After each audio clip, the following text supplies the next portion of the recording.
Let's go. Woo. I've been trying to get over you. It's 101.1 The Wiz, Cincinnati's #1 for hip hop and R&B, home of the Ricky Smiley Morning Show. Cool guy King Sharif at the alumni family in the building. Kid Ink, what's popping? What's happening?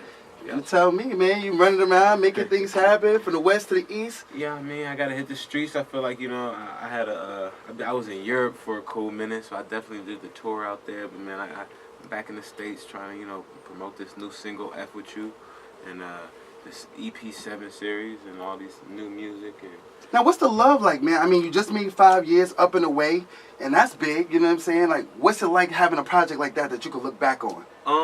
It's dope because, to be able to look back on it, I got like the records back at the house, like the vinyls still at the house, and to just see that and where we came from that is really dope, and to see how many diehard fans was reposting it that day and still supporting it's cool to see, because I see my fans switch up a little bit, and sometimes I don't know whether or not I still be hitting the hardcore fans and if they still be rocking me all the time. And, Does that scare you or discourage you at all? Not really discourage me. I think you definitely gotta, as an artist, gotta grow and still do you. But you never wanna steer too far away from the people who helped you get to where you're going and all those fans. So I definitely still try to make sure they still rock on me and I ain't lose them too much. And that kind of shows when they see it and they're like, man, this is.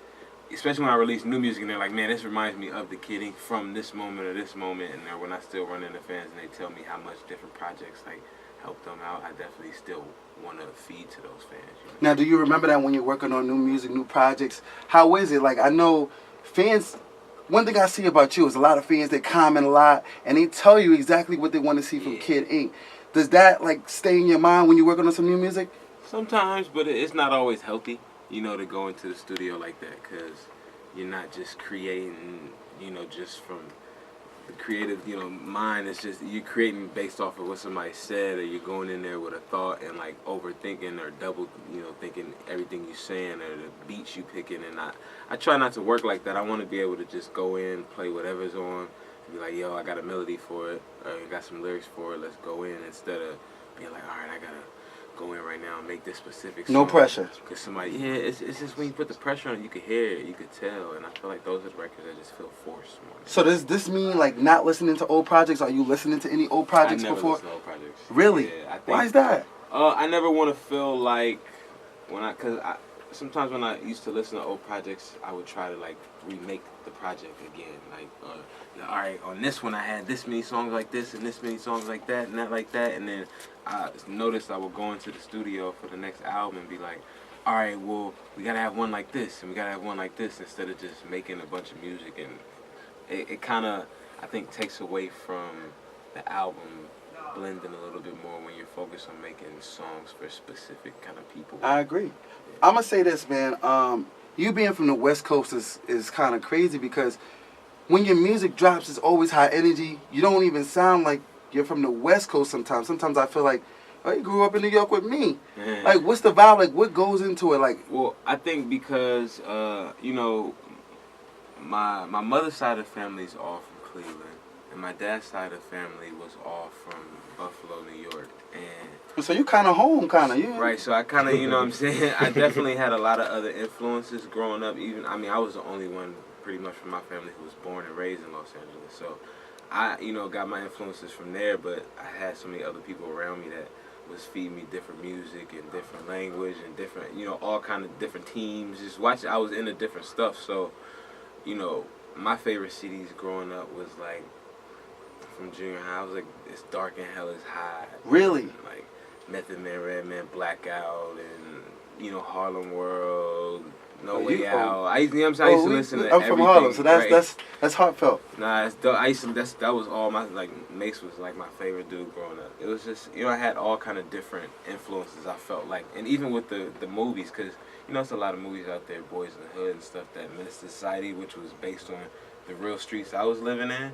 But then to get away from that, I was watching, Belly and all the state properties and, that stuff I was into more than anything. Okay, dope. Now, I got to talk about it, man. Swish, 2 Chainz. Hey. How'd that come about, man? Did LA really influence you? Like, being a part of that Laker movement? Was that something that played a part in this record? Nah, it was really being a part of the Clipper movement.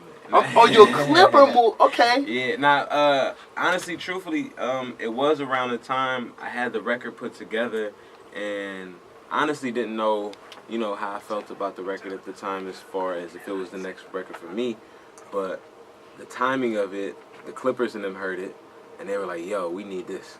And I was like, "All right, for sure." And then so we, made a Clipper version for them, and then put it together another way. And then 2 Chainz came and was a part of it, and he killed it with all the punchlines for the. I couldn't even come up. Did you already include him in that, or it was just like, all right, I think maybe you can do this. Let me send it. I did over. the record first.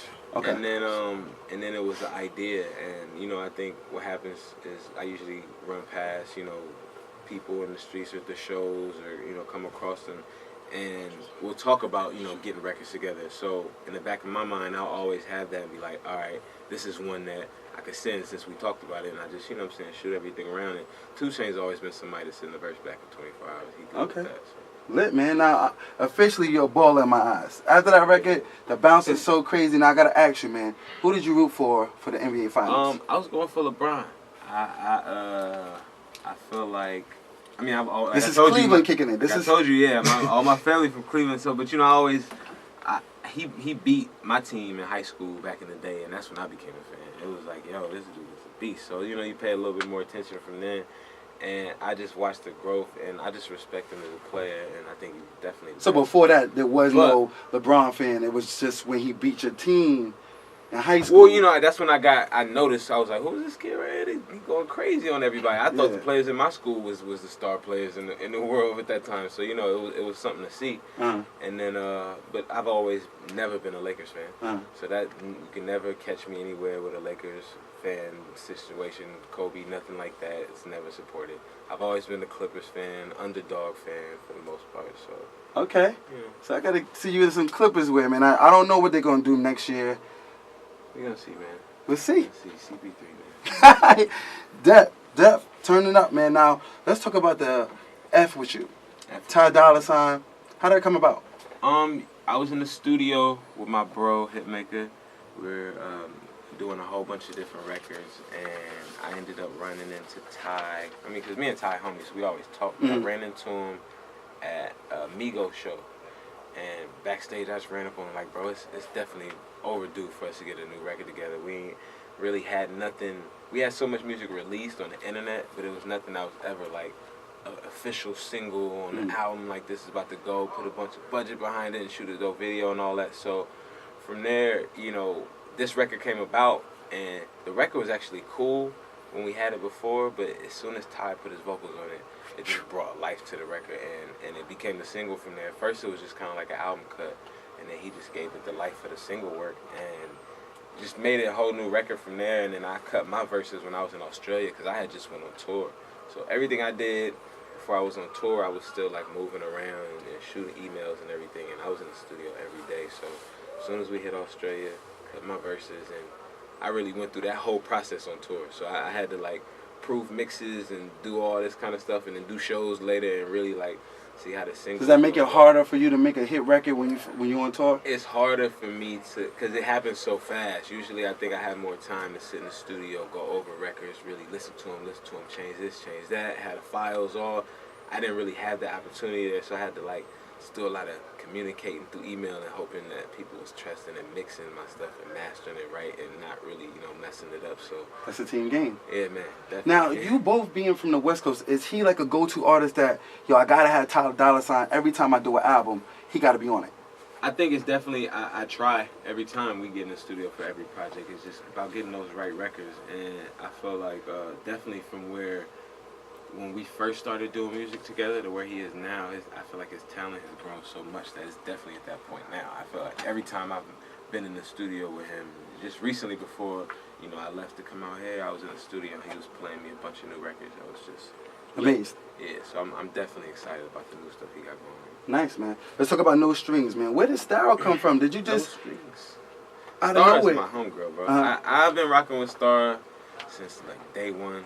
We had the record Be Real that she helped write, with Dej Loaf, and from there, the first time I was in the studio, I was like, yo, this girl's a beast. She's the truth.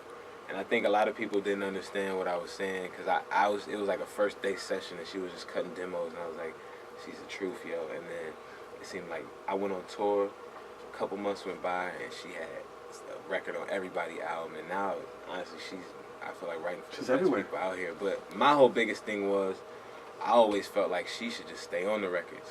So at certain times she'll demo something or write something for somebody to re-sing and I'll be like, yo, can't nobody sing that better than you singing that right now. So the way the swag sounds, and I got to keep you on the record. So, you know, it's between No Strings. We had another record, Blowing Swishers, and we got some more stuff on the way. We've been in the lab with a producer. Are we looking for like a separate project with you guys together since you believe in her so much? I would love to do a project with Star. That would be amazing. Amazing, I'm going to go holler about it. That's a good idea. All right. You heard it here, right?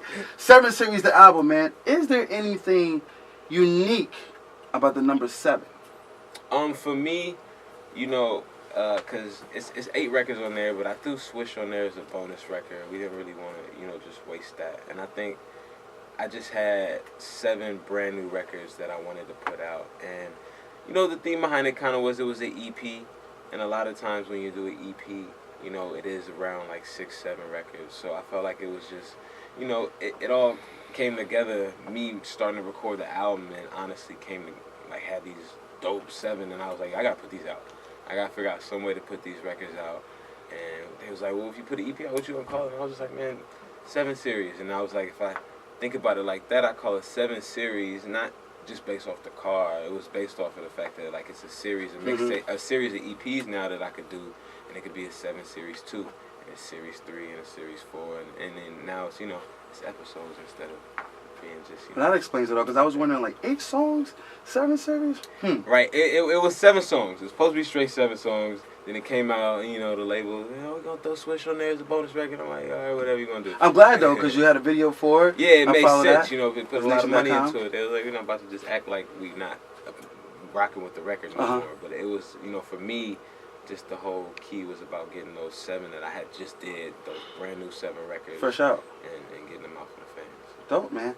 Now, let's talk about it, man. 7 Series, I know it's a little different than what we used to, summer and the winter, right? What was something you did differently here? I think summer and the winter, I kind of focused a little bit on making a project directed towards like one sound, and I think something that a lot of fans were asking me for. So I didn't really do that project for me, more so that I did that project for the fans. You felt like you had to cater to LA since LA's been with you forever? Kind of a little bit, and it was kind of catered to LA, and a lot of just, I feel like, DJs and a lot of people were on my back were like, yo, Kenny, where's that next one with you and Mustard, or where's this and that? And a lot of people were asking me to do a project with Mustard, so that was the initial intro to that. Summer and the winter was me and Mustard were going in to do a project, and it was going to be Kidding and Mustard. And it made sense because he had the 10 summers. Right, and I think it was a situation where right before we were about to put it out, his, you know what I'm saying, label had a situation where they, you know, wanted to wait on it and figure some other stuff out, you know, with just business or whatever the case may be, with whatever releases they had. And I was just like, nah, I don't really have time to wait like that. So he just did the co-producing on it and said, all right, I'll just co-produce the whole thing instead of it being our project together. So that's how it turned out. Moved a couple records around since it wasn't just us. I didn't want it all to be Mustard, and you know. But so even the timing is different. Like you took more time, it seems like, with 7 Series than you did with Summer in the Winter. And I think I took more with 7 Series. I think I took more. I didn't really take more time because a lot of those records came naturally. I think I definitely was in the studio more, just recording a lot more songs. I think when I did Summer in the Winter, all those songs were recorded, and that was it. Like, those were the songs recorded for Summer in the Winter. There weren't no leftovers.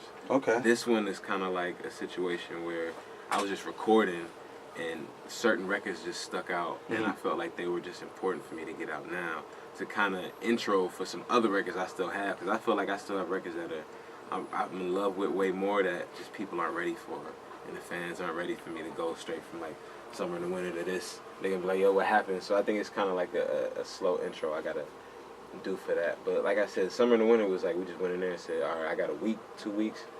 We literally locked in the studio for 2 weeks, and he was next door, and we just recorded every record.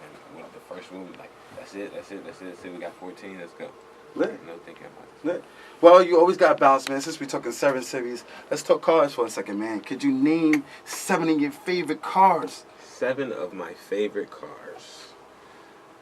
Let me see. So I got one of my favorite cars is an '86 Corolla, which I have now. I'm still working on that. '67 Corvette. I do love my 20. I got 2016 Z06 Corvette is mine too. That's amazing. Favorite cars. I got '73 Chevy Nova. That's my joint too. Okay, that's 3. I'm thinking about the years. I think it's a 70. So it's all vintage cars we into. For my favorites. Yeah. The new cars, I get over those fast. I'm thinking about like ones that are forever for me. Those come easy. Right. What number we on right now? We on 3. 3. A '72 Mustang. I think about what else I need in these streets. Oh,